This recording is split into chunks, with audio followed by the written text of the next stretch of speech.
event that I'm really happy to organize. So bioeconomy and its trade-off towards meeting the SDGs and the Paris Agreement. My name is Lorie Hamelin. I am a life cycle assessment practitioner. We'll come back to this. And I am also a Make Our Planet Great Again laureate. And today I organize this event in the framework of the first advisory board meeting of the Cambioscop Project that I'm leading. So the idea was really that you can enjoy the opportunity to have some of the world-leading experts on questions related to bioeconomy here in Toulouse and listen what they have to say and build on this dialogue. So once again, welcome everyone. And I should not forget to say that this day was possible because of financial support from the Meta program Glow Foods of INRA and CIRAD.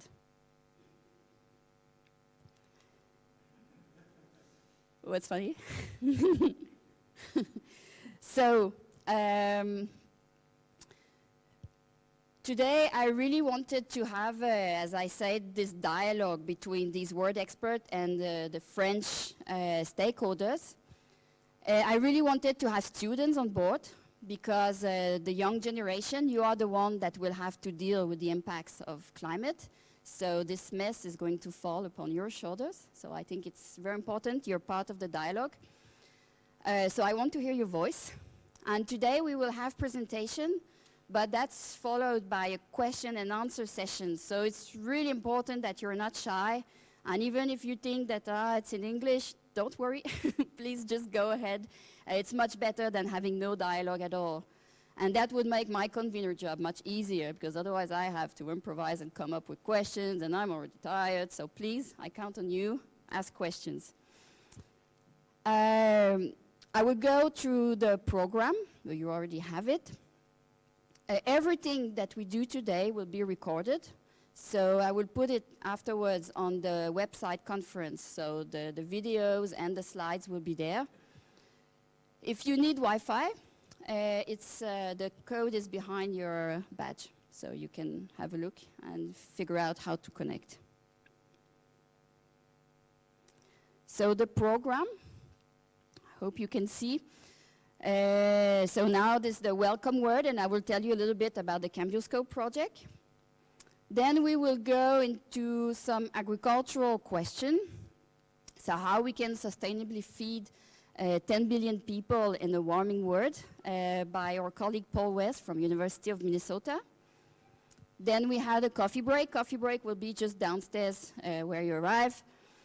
Then we will talk about the Sustainable Development Goals with different angles, with both Uwe Fritsche from INAS and TVC Aronzon from GRC.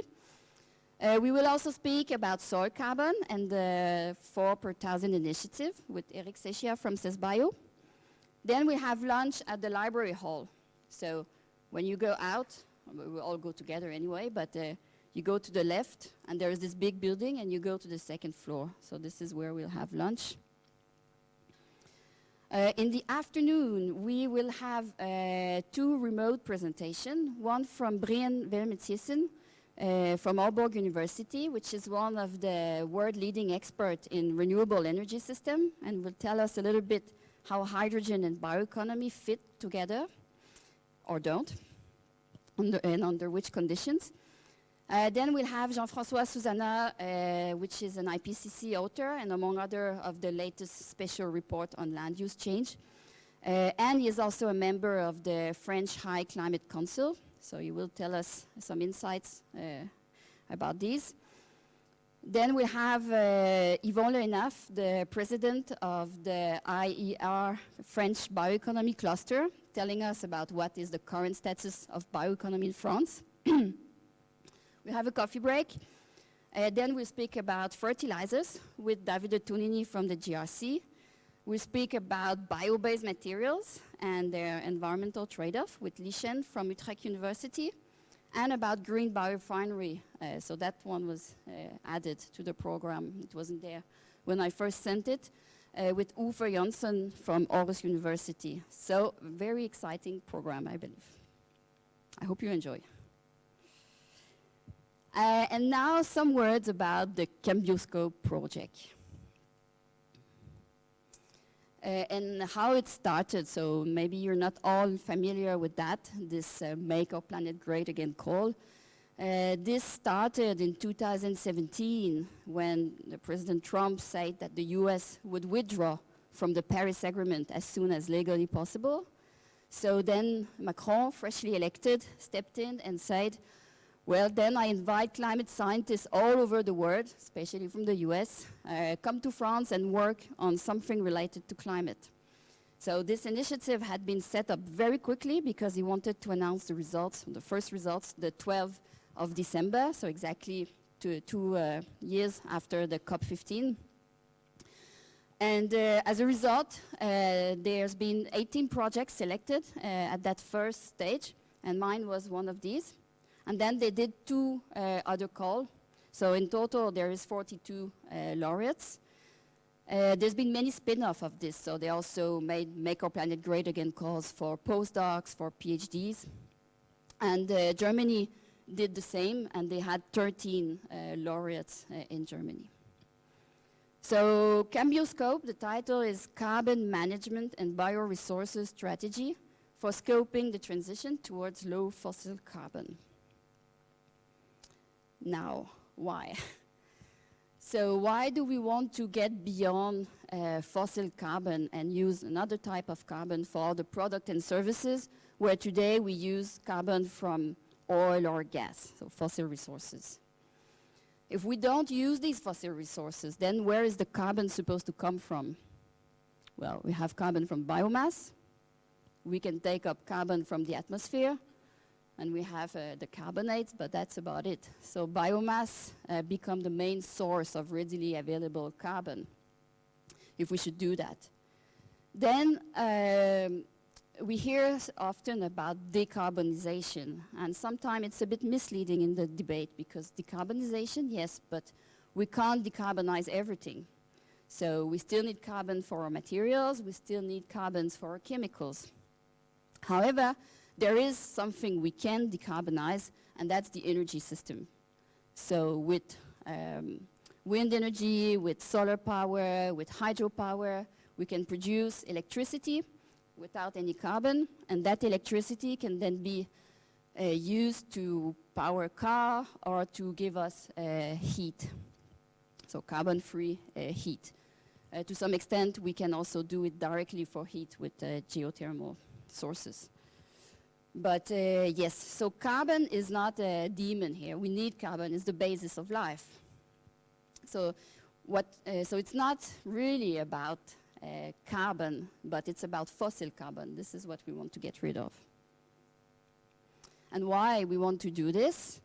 I think the IPCC SR 1.5 report, some of you may be familiar with that, captures it very well.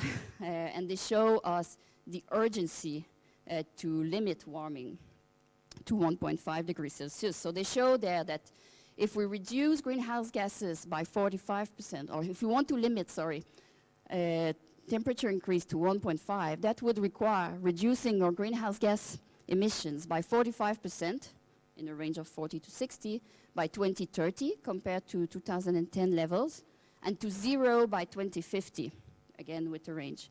So this means that everything that we emit, we have to take it back. If we're less ambitious and we say, okay, we limit warming to 2 degrees Celsius, this means that we need to reduce our greenhouse gas emission by 20% by around 2030 compared to 2010 level, and to 0 by 2075, so we have a bit more time. However, the IPCC showed us that there is a huge difference whether we can limit warming to 1.5 compared to 2 degrees. If it's 1.5, for example, you don't see it very well there, but the corals, we would lose about 70 to 90% of our corals, and if it's 2 degrees, it's 99. The same with the probability of an ice-free event in the Arctic. It would be 1 every 10 years if it's 2 degrees. but 1 every 100 years if it's 1.5. So huge difference between these two. So how Cambioscop step in now? So Cambioscop, as I said, is a project where we want to get rid of fossil carbon and also induce some sinks. It's a project in 6 research objectives. The first research objective, we want to understand what kind of residual resources we have in France. So we want to build our bioeconomy strategy from residual resources. There we looked at food waste and different type of food waste, so from industry, from household, directly in the field. We look at agricultural streams like straw and manure. We looked at garden waste. We looked at, yeah, I think I named it. And what we're doing is that we're making a especially explicit assessment. So we want to know exactly where these resources are being produced and what we do with it today. So we're mapping also the carbon, nitrogen, and phosphorus flows of these current uses, because we're going to compare any strategies after that we want to make against that. And it should be better, of course, than the current use. Then we have this research objective number 2 here, where we promise to do 300 LCAs. So there we want to take these biomasses and convert it to different products and services that we need. And we want to assess the full environmental impact of doing these conversions. So that's a huge work. And of course there we want to, and I will come back to this, introduce a maximum of decarbonized power and recirculate the carbon as much as we can. We also know that we don't want to change the past. So if investment in the bioeconomy are going to happen, they will happen in the future. Therefore, we need to understand the future and how it can develop. So there's going to be some methodological work around how to make these assessment prospective. Then we also want to consider, especially for agricultural resources like straw, if you have some straw, you may not want to harvest it for bioeconomy because you'd say, oh, the straw is already giving some carbon to the soil organic pool, and that is true. However, what we want to look at there is if we should maintain our carbon stock constant, and we have some bioeconomy pathway, like for instance biogas, that give you some gas, yes, but also a digestate where you have a carbon that is really reluctant to degradation. That carbon, you could return it back to the soils that are the most vulnerable, and therefore you could harvest more straw from these. So this kind of interaction is what we want to look at, research objective 5. Then we have research objective 4. There we look at something I have called biopump. So these are plant species that can induce a net transfer of carbon from the atmosphere to the soil. So what we want to look there is which kind of biopump could be interesting for France and where we could put it in France. Of course, the idea is to not use the soil that could be used for agriculture.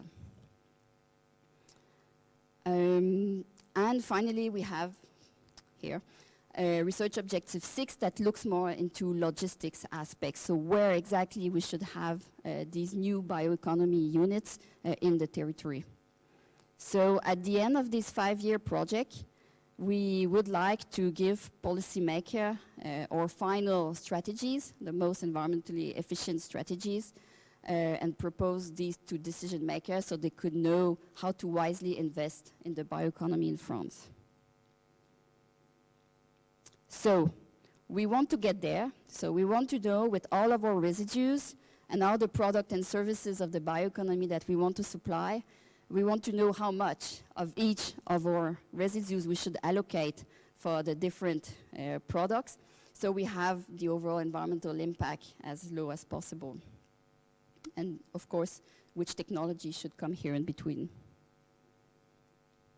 But of course, we can't consider biomass in isolation, so we have to consider it's part of a bigger system where we also want to integrate a maximum of decarbonized electricity, where we also want to integrate the heat in the district heating system. So if we have electrolyzers, for instance, these generate heat, so we could decide where to put them accordingly in order to recover a maximum of the heat for the district heating system.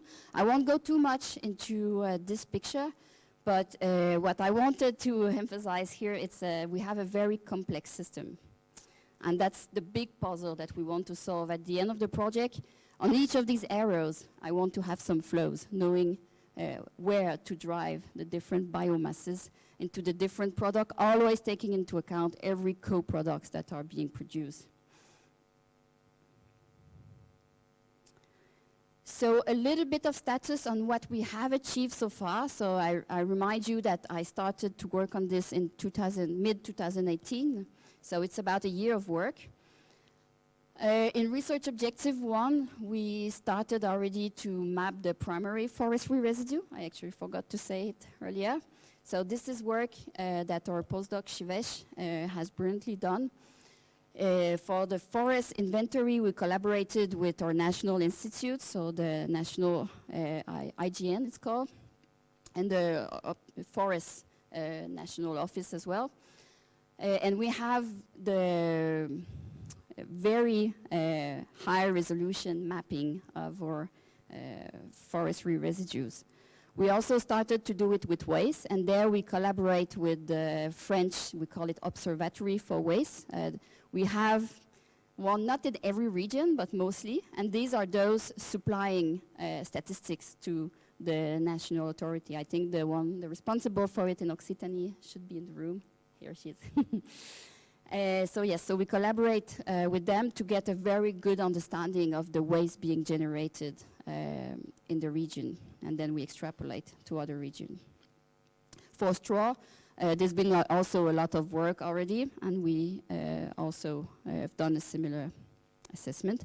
And I forgot to say it, but of course we try to also assess it within uncertainties. We also started, and just started, with our PhD student, Pim Chanok, to work on aviation fuels. And the reason why we want to work on aviation fuel is because we believe that we will continue to flying, even though there's a fly-shaming movement. We want to save time. The world is globalized.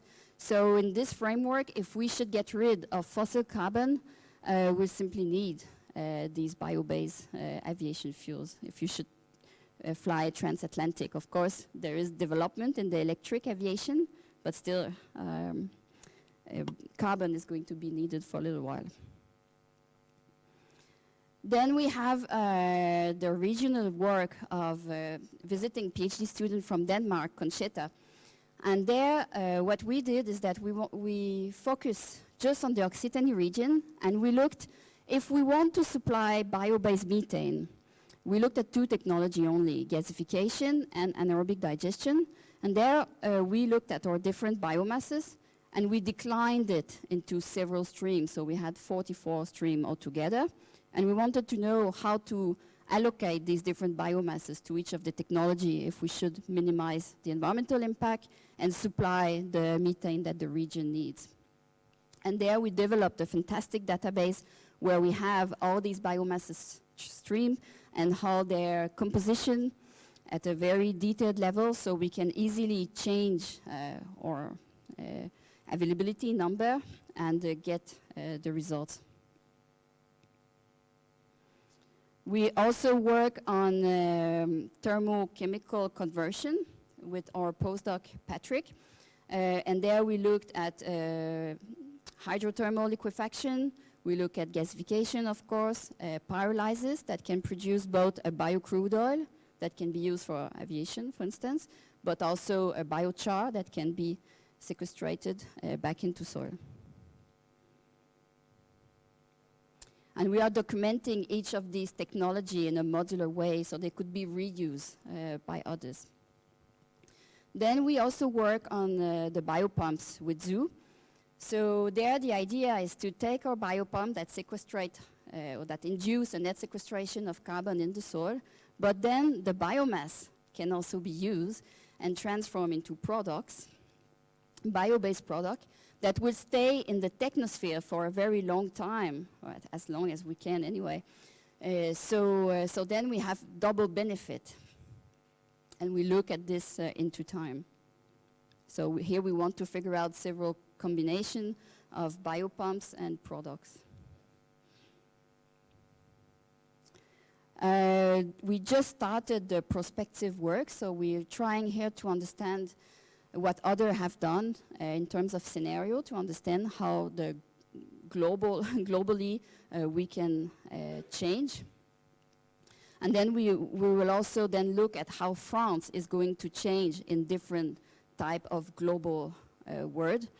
So we don't want to look at only one type of development, so business as usual, for example, or very sustainable future, or maybe very bad future. So we will look at probably 4 different possibilities, and then how France can develop within these, and how then our bioeconomy strategy perform under this different type of future. On this, I'd like to thank you for your attention, and as I said, I really welcome the questions. Thanks a lot.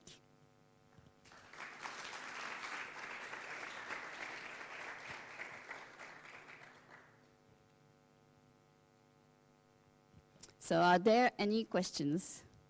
I cannot ask myself questions. So I would really encourage you to ask some. A brave one here in the middle. Yes, the mic is coming. You need to put it very close to your mouth.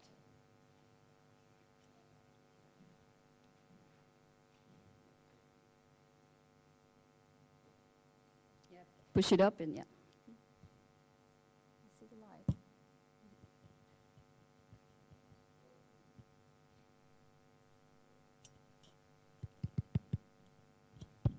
Yeah, very close to your mouth. Yeah, sorry about this. Yeah, thank you for your presentation. Say your name first. Okay, my name is Etienne Journet. I'm a researcher at INRA in an agronomy laboratory in Roseville. Yeah, would like could you just detail a bit more what you define as biopumps plants? I understood that the goal was to grow them out of the agricultural land, but I don't know if it's the thing. And what kind of species do you envisage? And also there is a question about injecting carbon in the soil, depending on at which layer it's injected. It's known that if you inject carbon deep in the deepest layer, you will have a kind of you will promote the decomposition of the old organic carbon, which may have non-expected effects and deleterious effects on the total carbon storage in the soil. Yeah, we haven't we are in the process of selecting the right biopumps. The way we wanted to do that was to do a meta study to really go and understand, okay, how much carbon they can sequestrate, and then what are their performance conditions, and also look at different issues like what you say, the root depth, or also the biodiversity issues, or is it going to be a problem if we put this plant in France? However, we figured out that some others have done it already, at least for perennial plants. There is a fantastic meta-study that has just come up where all the data are available. So now we are processing their data to select our candidate. But there's a lot of grass species, and there are some interesting also other candidates that we first foreseen, but now we probably will exclude it, like Bracharia, for example, that has very deep root. So yeah, there you have this effect, but that looked interesting. So we haven't selected. We don't have our final selection of candidates, but we also consider what kind of biomass we have. So that's also important because we turn it into product. So we consider both how much soil carbon can be sequestrated, but also how useful the biomass will be. So, and for where we want to put it, we selected the soils that are less than 40 tons of carbon per hectare. And then, of course, we took out all the soils that couldn't be available because there is wine already on it. So, of course, farmers won't change wine for biopumps. Or because there is, well, it's also urban land. So we really subtracted all lands that couldn't fit for it. And taking it at 40 tons of carbon per hectare, considering that the very high level soil carbon areas, well, we can't sequestrate more carbon in it, especially in a warming future. We're just, it's going to be difficult to maintain the carbon we already have. Uwe, yes.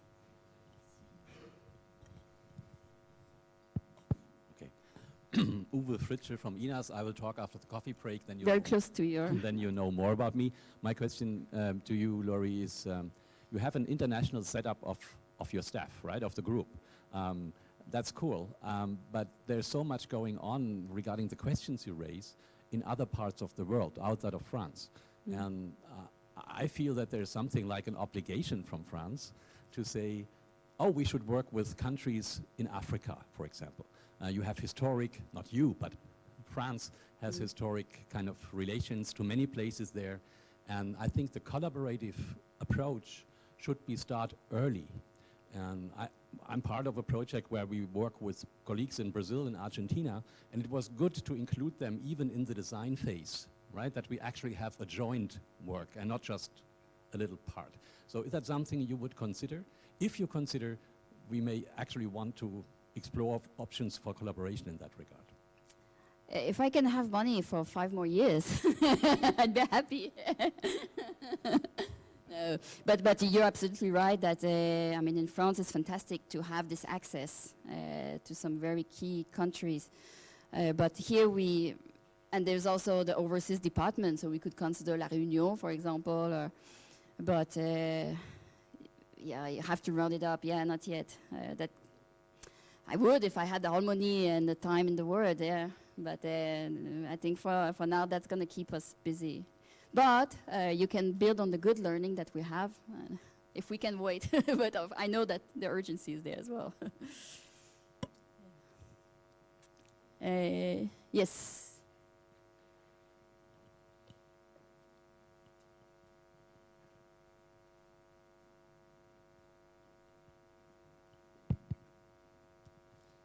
Thank you for your presentation. I'm Frédéric Bernard, and I work for Toulouse White Biotechnology here in Toulouse. So I'd just like to know if you look at carbon capture and sequestration, not through plants, but directly through reservoir. And that doesn't interest me much, to be honest. I would prefer carbon capture and reuse. Really in this idea that we will have a shortage of carbon if we should do everything that we do today without fossil resources. So I don't really see the benefit of if we are good at capturing carbon from processes or from the atmosphere, then let's try to recycle it back.